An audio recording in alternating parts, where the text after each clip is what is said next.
對於塔門，你嘅印象係點呢？除咗大片嘅草原，你有冇諗過仲有其他嘅嘢等住你去發現呢？塔門其實係一座充滿好多精彩故事同埋傳說嘅小島。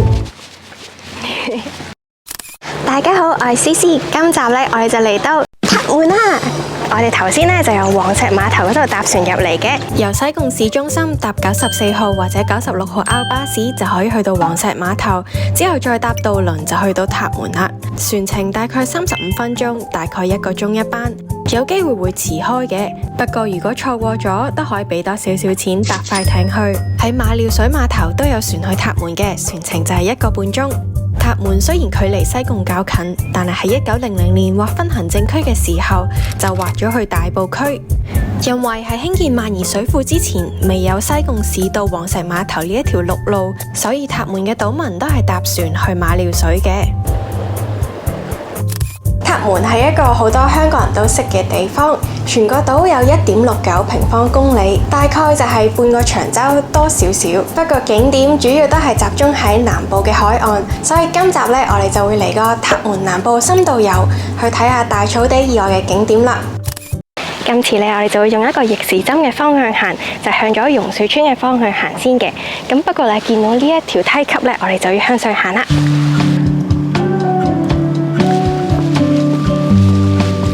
唔知影唔影到啦，不過有好多蜻蜓啊！蜻蜓咧對於我哋嚟講咧係益蟲嚟噶，所以大家唔使驚佢哋嘅，佢哋係會食蚊噶。到咗啦，第一站咧就係塔門塘啦。塔門塘咧可以話係塔門嘅地標之一啊，因為咧搭船嘅時候咧離遠就已經見到佢啦。喺高峰期，塔門塘曾經聚集過200名信眾。教會由一開始租用居民嘅村屋，去到向政府買地建造教堂。作為信徒嘅漁民，無論航行到去邊一度，都會盡量喺星期六返到去塔門島，就係為咗參與主日聚會。塔門塘呢都有佢哋特別嘅洗禮方式嘅，佢哋就地取材啦，喺個海嗰度咧進行洗禮啊。參觀完塔門塘之後啦，我哋就會沿住個梯級咁樣落返嚟啦，然後向住榕樹村嘅方向行啦。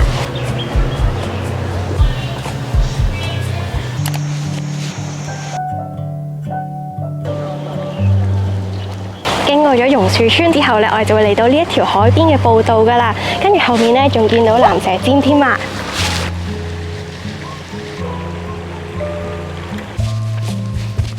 好快呢，我哋就嚟到第2個景點啦，就係呢一塊疊石啦。跟住呢，我哋就會見到一個分叉路口啦，指向疊石噶啦。落去嘅路呢係呢一條啊，咁其實呢喺呢度呢，就咁睇到疊石嘅，想行落去疊石側邊呢，先至行呢度。咁所以呢，如果覺得呢度太跣太難行嘅人呢，就建議你最好唔好落去啦。之後出到嚟呢，都要喺爬少少石嘅，咁所以呢，都係算係難行嘅。呢一塊鋁字形嘅疊石高6米，喺遠處睇好似一座佛塔。再加上附近嘅塔門洞喺海面嗰度望過去，好似一道好大嘅門。古人就將兩樣嘢夾埋一齊，改咗個叫佛塔門嘅名，成為咗呢個島嘅名。後嚟就簡稱做塔門啦。呢一度有一個傳說，係玉皇大帝將犯咗天條嘅巨龍封印咗喺塔門洞，再用呢一座佛塔去鎮壓住佢。睇完疊石之後，我諗翻起芝麻石林嘅疊石，大家可以留言話俾我知，你覺得兩座似唔似啊？其實咧喺疊石再行前多少少咧，會見到塔門洞啦。但係因為咧，我發現我哋咁樣咁辛苦排嗰段路咧，其實都未到一半嘅路程啦。同埋咧，見到前面嗰塊大石咧都幾高下。咁而家咁熱啦，咁我就諗緊，可能我哋都唔好繼續爬啦，就可能行翻上去行入面嘅山路啦。好多人咧聽疊石呢個名咧，以為嚿石咧係兩嚿疊埋一齊啦，但其實唔係㗎，佢係經過啲風蝕咧，所以先會有中間嗰條罅。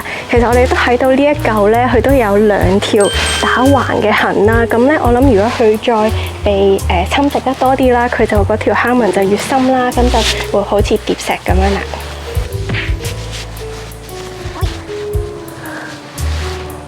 已經辛苦上返嚟之後呢，我哋呢就繼續向住天后古廟呢個方向行啦。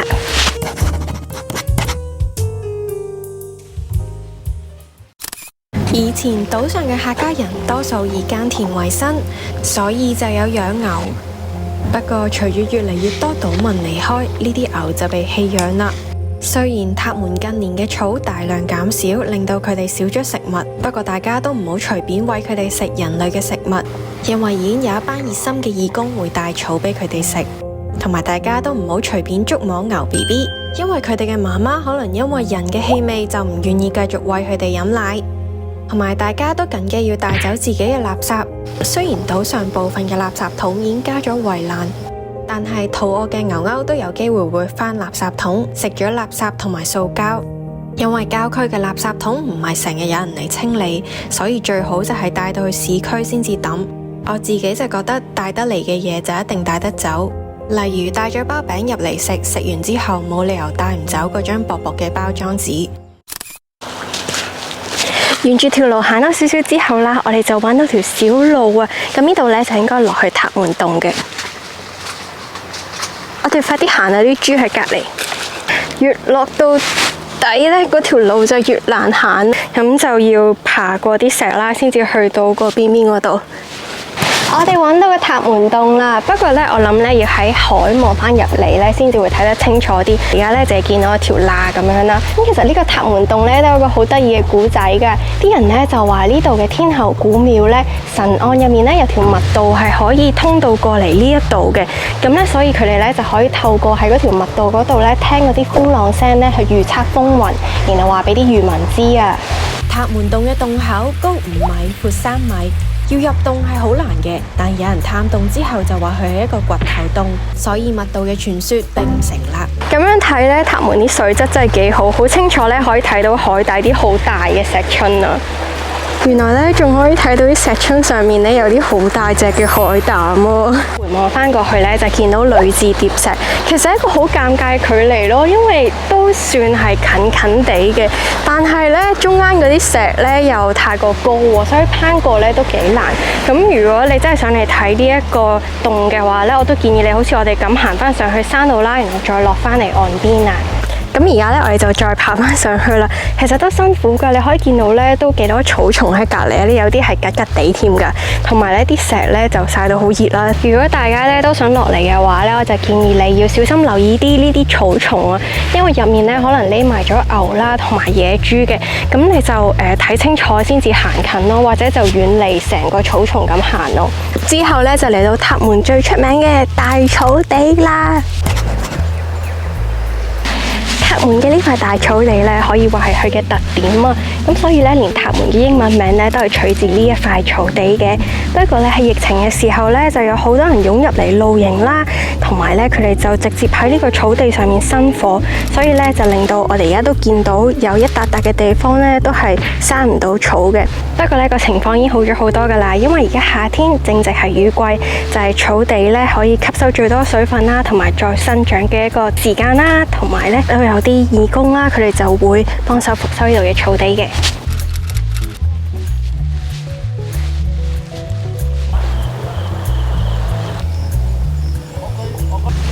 過咗大草地之後呢，我哋就會開始上梯級噶啦。沿住個梯級一度行呢，就會上到嚟呢個龍景亭噶啦。咁之後呢，我哋就會見到呢，佢嗰條路呢就會變咗淨係草地啦，就係冇鋪嘅路嚟嘅。咁我哋都會咁樣一直沿住呢度咁樣行落去。其實呢，之後一直行呢，就會見到有條明顯少少啲嘅路噶啦。跟住再行多少少呢，又會變翻鋪好咗嘅路喎，又幾得意啊！估唔到呢度有個咁大嘅位呢，俾人坐喺度，因為呢度都算係一個冇乜設施嘅山路，所以呢，我就完全唔會 expect 有啲咁嘅嘢喺度。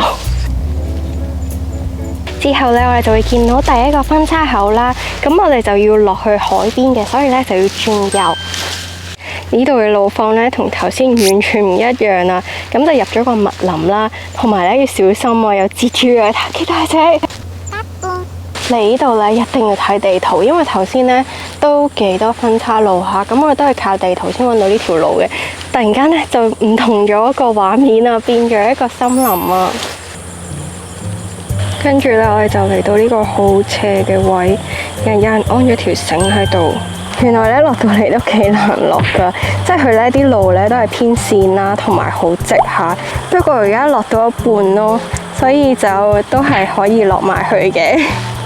到咗啦，即係呢一個佢叫做龍頸根啊，不過唔係好睇得出係點樣睇噶咯。塔門嘅三大絕景係疊石、塔門洞同埋呢一座龍頸根。佢高10幾米，近岸邊嘅部分就係龍頸，然後我哋可以見到龍頭上面仲有一隻角。遇上大浪嘅日子，仲會見到龍頭喺度噴水嘅現象。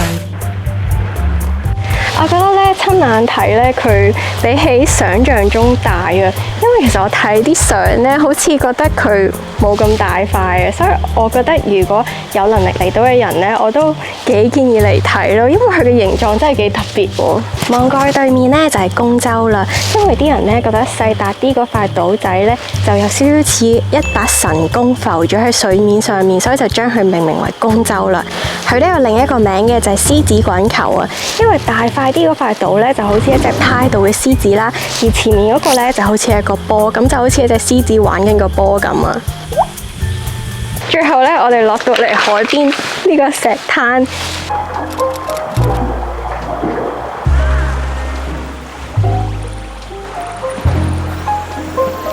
落到嚟呢個石灘度咧，我發現咧近海邊嗰啲石咧係有少少粉紅色，所以我諗影相都會幾得意噶。好多人嚟塔門咧就只係會去睇大草地啦，但係其實我覺得塔門咧唔止係得大草地咯，我哋頭先睇嘅所有石景啦，加埋個石灘啦，其實都好靚咯。咁如果願意花多少少時間啦，多啲體力咧去攀爬多啲啦，行多少少嘅話咧，就會見到啲咁特別嘅景色啊！我哋遇到啲撐獨木舟過嚟嘅人。我哋頭先仲好擔心點解無啦啦會有人聲添。咁我哋今日冒險嘅部分呢，就喺度結束啦。我哋呢，首先呢，就係要爬翻一條好斜嘅路上翻去啦，跟住呢，就向住碼頭嘅方向行啦。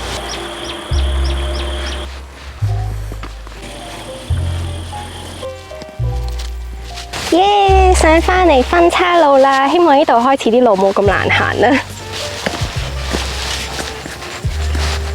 一路行嘅時候咧，都注意到其實咧呢一邊冇鋪嘅山路咧，就係好多泥凼啊。咁因為我哋嚟嘅前幾日咧都係好天啦，咁所以就冇問題啦。即係啲泥咧都係硬嘅。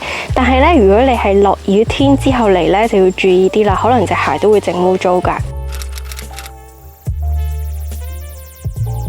而家咧，我哋就駁翻上水泥路啦。咁呢條路咧就會帶到我哋一直去到碼頭㗎啦。之後咧就會見到一個好奇怪嘅三角形呢個位啦，咁咧再行前啲咧就會見到一條小路嘅，入去咧都係有一個景點㗎，就係呢一間瓊林學校啦。咁咧其實佢就係以前塔門島上面嘅唯一間學校嚟嘅，佢最興盛嘅時候咧係有200個學生㗎。學校喺1913年已經成立㗎啦，不過喺日治時期之後多咗學生，所以就喺1957年由政府資助同埋村民捐助之下，建成咗而家嘅校舍啦。有3間標準嘅課室同埋1間教員室。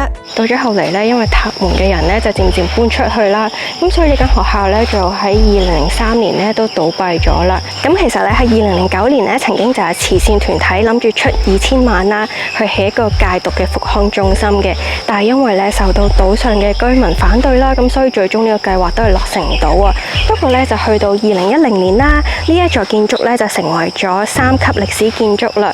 不過咧，我覺得其實香港咧有好多歷史建築物啦，就算受咗政府嘅評級咧，其實都長期欠缺打理啦。就好似呢一間咁咧，其實已經荒廢咗，大家可以見到連個鐵閘跌咗落嚟啦，同埋入面已經好多雜草，都冇人去清理啊。咁我覺得幾可惜咯，因為呢間學校咧始終係見證咗昔日塔門島嘅繁榮日子嘅。嚟到最後一個景點就係天后廟，佢有400多年嘅歷史。廟入面有一塊碑記係香港現存最古老嘅之一，因為佢詳細記載咗塔門附近嘅地名，所以係相當有歷史價值㗎。不過我哋當日去到嘅時候，古廟就冇開放啦。我哋今日咧都用咗比預期多嘅時間啦，咁我哋而家咧就去趕船啦。我哋下條片再見啦。